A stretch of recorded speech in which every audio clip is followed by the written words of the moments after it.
pada prinsipnya begini, bahwa fakultas kedokteran, terutama fakultas kedokteran negeri yang terkemuka, apakah Unpad, UI, UNER, dan lain-lain ya, UGM, itu sebagai institusi pendidikan pelaksana pendidikan dokter spesialis kan gitu.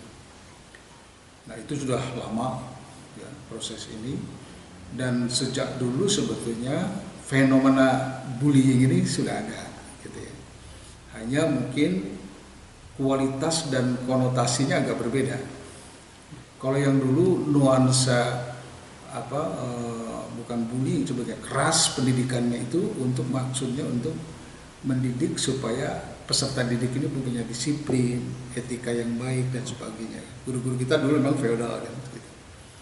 Nah, tapi di dalam perkembangan kesini budaya ini kok berubah, sehingga muncul fenomena bullying yang sangat meresahkan kita semua kan gitu. Karena bullyingnya atau perundungan ini sudah mengarah pada hal-hal yang negatif. Gitu. Contoh verbal, fisik, kemudian cyber. Yang terakhir yang paling kita sangat miris itu adalah tentang finansial. Sehingga dengan temuan seperti itu, Fakultas Kedokteran khususnya Unpad akan menindak tegas pelaku bullying ini, sehingga mengeluarkan 10 orang presiden, mengeluarkan sanksi. Sanksi itu kan gradasinya berbeda. Ada sanksi yang sifatnya ringan dengan teguran saja, ada sanksi yang sedang perpanjangan studi sampai 4 sampai 6 bulan, ada yang dikeluarkan gitu. Dari 10 orang itu bervariasi bentuk sanksinya kan begitu. Berarti tidak semuanya dikeluarkan? Oh tidak. Karena memang kalau mengeluarkan itu kita harus berpikir atau harus betul dikaji, ya, betul-betul memang ini sangat berat kesalahannya gitu. Ya. Itulah ya jadi karena masuk ke pendidikan spesialis itu sangat sulit. Mereka adalah orang-orang terpilih kan yang bisa masuk melanjutkan pendidikan spesialis. Nah, sekarang sudah diterima, kenapa ingin mundur kan begitu? Kita harus cari tahu kan. Ternyata memang ada satu fenomena yang membuat si residen yang baru masuk itu mundur. Dasar itulah kita cari, kita investigasi. Karena kita sudah mempunyai perangkat ya, yang disebut Komisi Anti Bullying kita punya. Sudah dibentuk sejak tahun 2022. 2020 malah bukan 2020. Nah, kemudian ada lagi pedoman tentang sanksi pelaku bullying. Terakhir ini setiap peserta didik masuk itu dengan membaca fakta integritas yang isinya semuanya tentang bullying gitu. Nah, hampir ada 18 poin.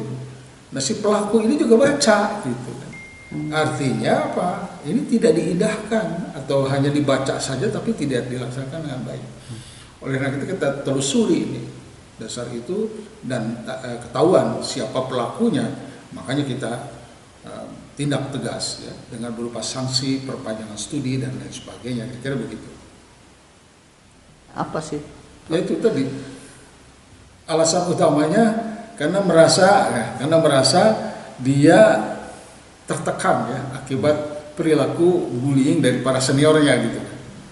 Termasuk bullying yang berhubungan dengan finansial. Itu kira-kira sehingga. Berarti sebetulnya bullying ini sudah ada sejak dulu ya, Prof? Ya, itulah makanya kan terminologi bullying ini agak abu-abu ya, Pak Rijal ya. Orang misalkan memanggil ke rumah sakit untuk mempelajari pasien dibilang bullying, padahal itu benar proses pendidikan kan. Jadi memang ini harus betul-betul dievaluasi mana yang dikategorikan bullying atau bukan.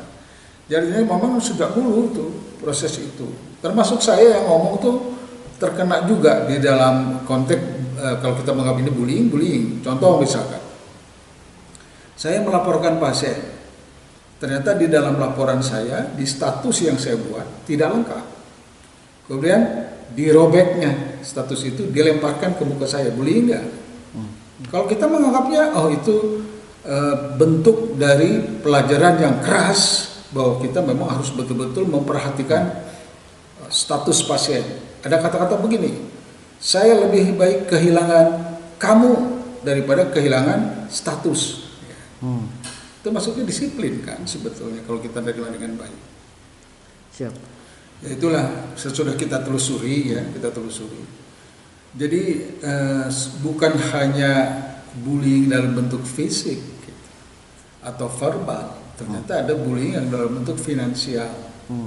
Yaitu saya katakan senior merasa habis operasi mau pulang ke rumah jauh gitu, mungkin tolong mencarikan tempat untuk istirahat yang dekat dengan rumah sakit, sehingga minta disewakan hotel lah di situ yang dekat. Nah, disewa lah tuh selama 1 tahun gitu, sehingga keluar dana kan untuk menyewa hotel. Yang mengeluarkan siapa? Yang junior, bukan si senior itu, sehingga banyak keluar biaya yang non akademik yang muncul. Itu yang membuat stres, sehingga mundur itu juga menjadi pemicu dia mundur. Berarti mental kurang ini ya, Prof? Ya siapapun ya, kalau mungkin tertekan seperti itu, mungkin ada yang mengambil jalan pintas mundur, ada yang masih bertahan dan sebagainya kan itu.